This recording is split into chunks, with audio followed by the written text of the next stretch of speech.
Nah, untuk obat, kami mulai dulu dengan suplemen ya sebagai upaya pencegahan, di mana dalam suplemen tersebut kita sudah melakukan baik systematic review, kemudian studi bioinformatika, dan saat ini sedang dilakukan uji klinis, terutama di Rumah Sakit Wisma Atlet, terutama untuk bahan-bahan seperti jahe merah, jambu biji, dan kemudian juga virgin coconut oil. Nah, dari bahan-bahan tersebut kami harapkan kita bisa mendayagunakan suplemen yang sudah ada yang mengandung bahan-bahan tersebut, kalau memang itu adalah cocok untuk COVID-19, untuk paling tidak meningkatkan daya tahan terhadap COVID-19, ataupun kemudian menghasilkan suplemen baru yang diharapkan bisa menumbuhkan daya tahan tubuh terhadap COVID-19. Nah, selain suplemen, tentunya bagian yang paling ditunggu oleh masyarakat dan dunia terutama, baik tidak hanya Indonesia, tapi dunia adalah obat dan vaksin.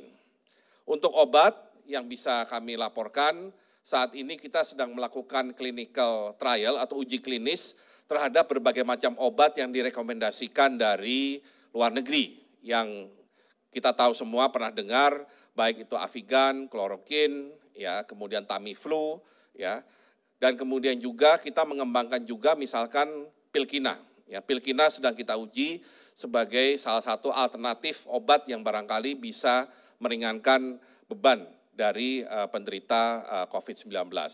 Di luar obat yang biasa kita kenal, saat ini sedang dan sudah dilakukan riset terkait convalescent plasma, di mana plasma dari pasien yang sudah sembuh, ya, plasma dari pasien yang sudah sembuh itu kemudian dicoba diberikan sebagai terapi untuk pasien COVID-19 yang sedang dalam kondisi berat.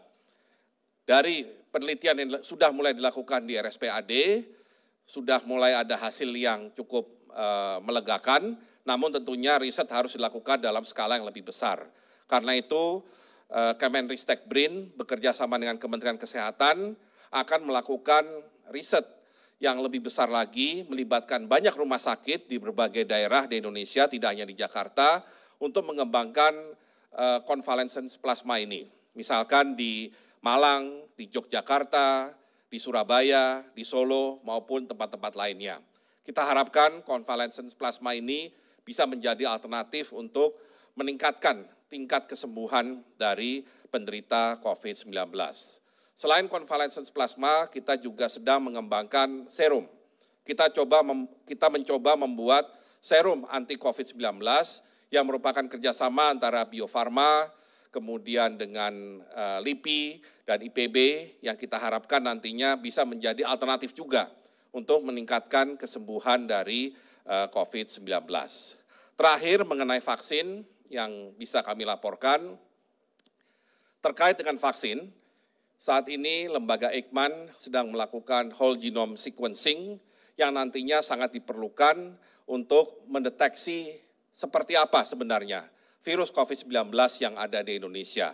Dan tentunya nantinya datanya di-share secara internasional. Nah, selain whole genome sequencing untuk virus saat ini, untuk vaksin maksud saya, Eijkman sedang berupaya untuk memulai upaya pembuatan vaksin yang memang tidak akan memakan waktu yang pendek. Salah satu alternatif yang akan kita dorong adalah kerjasama antara lembaga Eijkman dengan lembaga internasional yang juga melakukan penelitian mengenai vaksin.